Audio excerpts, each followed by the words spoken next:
Alhamdulillahi Rabbil Alamin. Ashhadu an la ilaha illallah wa ashhadu anna sayyidina Muhammadan abduhu wa rasuluh. Allahumma salli wa sallim wa barik ala sayyidina Muhammad wa ala ali sayyidina Muhammad. Amma ba'du, fa ya ibadallah, usikum wa nafsi bitaqwallah wa ta'atihi la'allakum tuflihun. Qala Allah Ta'ala fi kitabil karim, a'udzu billahi minasy syaithanir rajim. Bismillahirrahmanirrahim. Ya ayyuhalladzina amanu taqullaha haqqa tuqatih wa la tamutunna illa wa antum muslimun. Shadaqallahul azim. Ma'asyiral muslimin, jamaah salat fardu Jumat yang dimuliakan oleh Allah Subhanahu wa taala. Bersyukur kita kepada Allah Subhanahu wa taala. Allah pertemukan kita pada tempat yang dimuliakan, masjid, tepatnya pada tanggal 17 Safar 1443 Hijriah.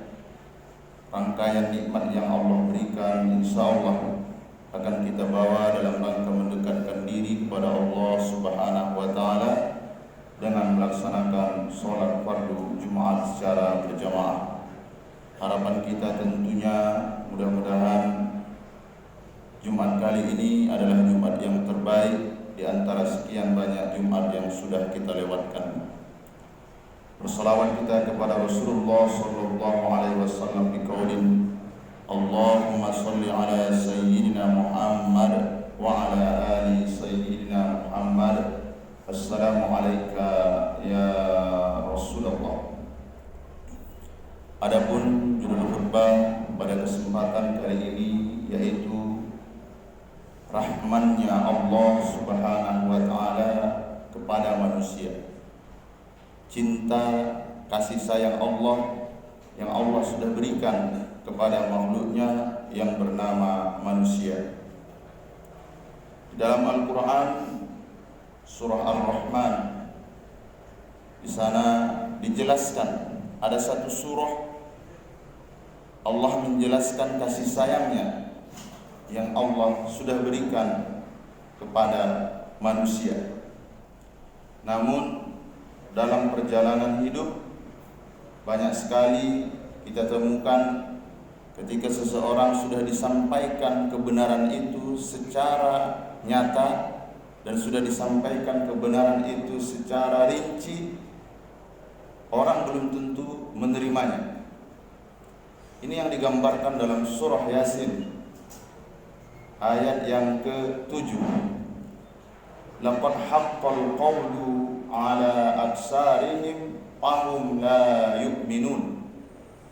Ketika kita ingin menyampaikan kebenaran, sampaikanlah kebenaran itu sedetail mungkin. Kita tidak boleh menghardik, kita tidak boleh menjas. Kadang ada salah dalam prakteknya. Kita suruh anak kita berbusana muslim, tapi kita tidak jelaskan manfaatnya, apa hikmahnya. Kita hanya mendoktrinnya, kalau tidak mau masuk neraka. Bukan seperti itu. Allah membimbing kita, laqad haqqal qawlu ala aksarihim fahum la yu'minun. Orang kafir di masa Rasulullah, kebenaran sudah disampaikan, tapi mereka tidak mau menerimanya. Di ayat selanjutnya, ayat yang ke-8, Allah surahkan, Allah jelaskan, masih dalam surah Yasin, Inna ja'alna fi a'naqihim aghlalan fahiya ilal azqani fahum muqmahun. Tangan mereka terbelenggu, belenggu itu sampai ke leher mereka. Seperti itu juga kakinya. hingga mereka tidak bisa melihat ke kiri dan ke kanan. Yang mereka lihat ke atas. Ini bentuk siksaan nanti yang mereka hukum. Kenapa mereka melihat ke atas? Ini hanya sekedar simbol. Simbol apa? Simbol orang yang takabur, simbol orang yang sombong. Ketika seseorang tidak mau menerima kebenaran, berarti sudah ada kesombongan di dalam dirinya. Yang kita khawatirkan apa? Ayat selanjutnya. وَجَعَلْنَا مِنْ بَيْنِ أَيْدِيهِمْ صَدًّا وَمِنْ خَلْفِهِمْ صَدًّا فَأَغْشَيْنَاهُمْ فَهُمْ لَا يُبْصِرُونَ. Hidayah itu datang dari 3 penjuru. Di depan mereka tidak bisa melihat lagi karena terhalang tembok yang besar. Di belakang mereka juga tidak bisa melihat kebenaran. Kenapa? Karena mereka juga terhalang. Di depan apa yang mereka lihat? Alam semesta yang Allah ciptakan ini, dunia nyata yang Allah sudah berikan kepada kita, kalau ini juga tidak bisa mendekatkan kita kepada Allah, ini sungguh sangat menyedihkan. Lihat ciptaan Allah ini, bumi, bulan, matahari, dan seluruh planet-planetnya ini semua, ini bentuk kasih sayang Allah kepada kita. Allah berikan. Bahkan napas yang keluar hari ini, masih bisa kita menghirup udara hari ini juga bentuk kasih sayang Allah kepada kita. Tapi kalau seandainya kita tidak mau mendekat, ingat, Allah akan tutup. وَجَعَلْنَا مِنْ بَيْنِ أَيْدِيهِمْ صَدًّا وَمِنْ خَلْفِهِمْ صَدًّا. Masa lalu, ke belakang, apa yang bisa kita ambil dari pelajaran? Lihatlah sejarah-sejarah umat terdahulu. Firaun, kenapa Allah masukkan ke dalam neraka? Satu saja penyebabnya, sombong. Korun, sombong. Iblis itu berapa ribu tahun guru malaikat. Apa yang menyebabkan dia dimasukkan Allah nanti ke dalam neraka? Satu saja, sombong. Ketika sudah ada kesombongan itu, ini bakal menutup seluruh pintu hidayah. Pintu hidayah yang pertama depan alam semesta ini. Pintu belakang yaitu cerita kaum-kaum terdahulu. Ada satu lagi pintu hidayah, yaitu apa? Al-Quran, wahyu. Kita sudah dihadapkan dengan 3 ini. Kalau dengan 3 ini juga Allah sudah jelaskan, kita tidak bisa mengambil iktibar.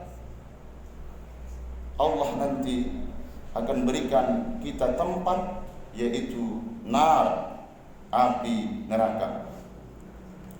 Ma'asyiral muslimin, jamaah salat fardu Jumat yang dimuliakan oleh Allah Subhanahu wa taala.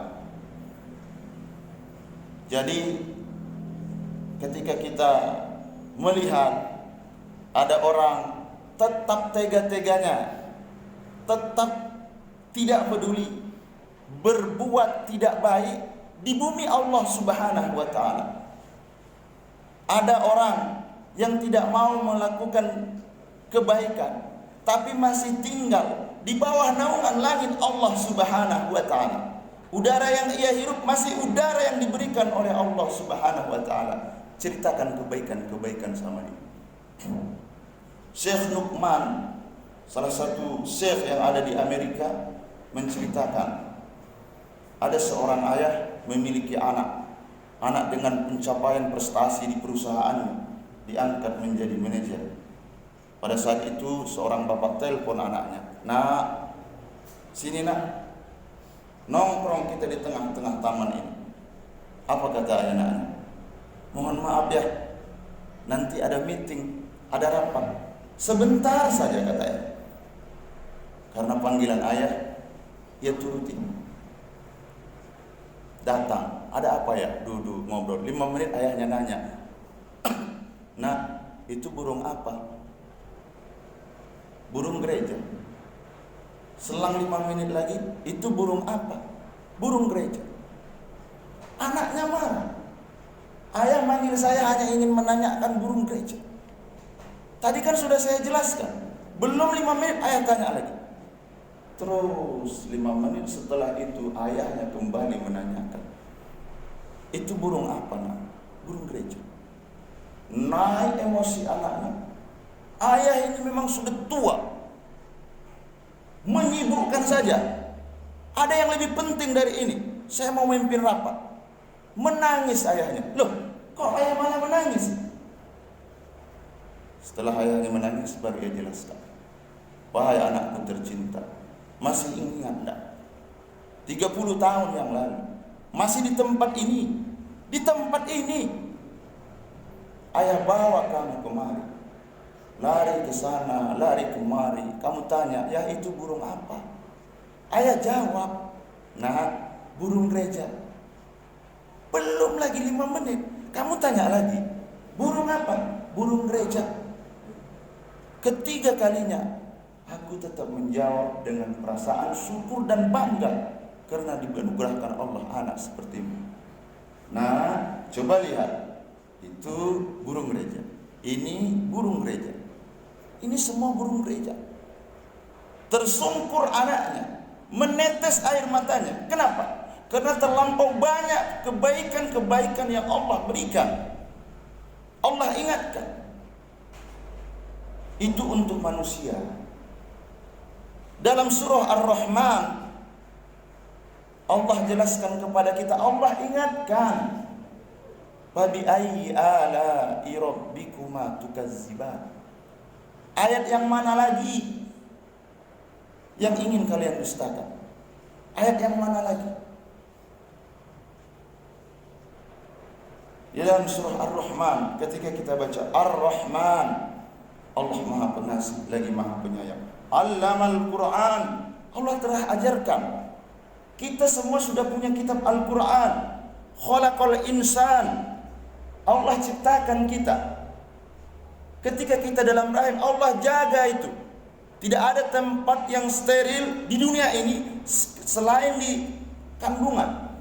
Tempat yang paling steril, lebih steril dari ruangan ICU. Allah jaga kita. Sebelum kita keluar ke dunia ini, Allah sudah siapkan alam semesta. Sebenarnya setiap makhluk yang berbuat maksiat di bumi Allah ini, itu protes. Langit protes. Ya Allah, izinkan saya Allah, biar saya gesekkan satu planet ini. Bumi juga seperti itu.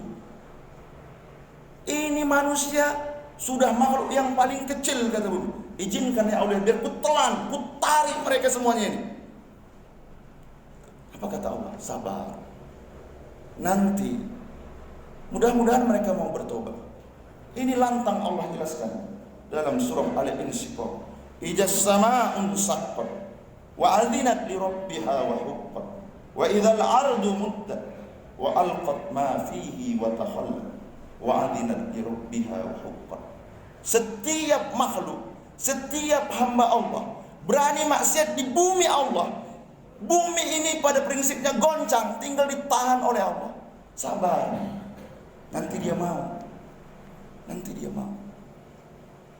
Makanya ada orang yang membaca Ar-Rahman, Ar-Rahman. Ketika membaca itu saja, pasti meleleh air matanya. Kenapa? Karena terlalu banyak nikmat yang sudah Allah berikan sama kita. Banyak betul.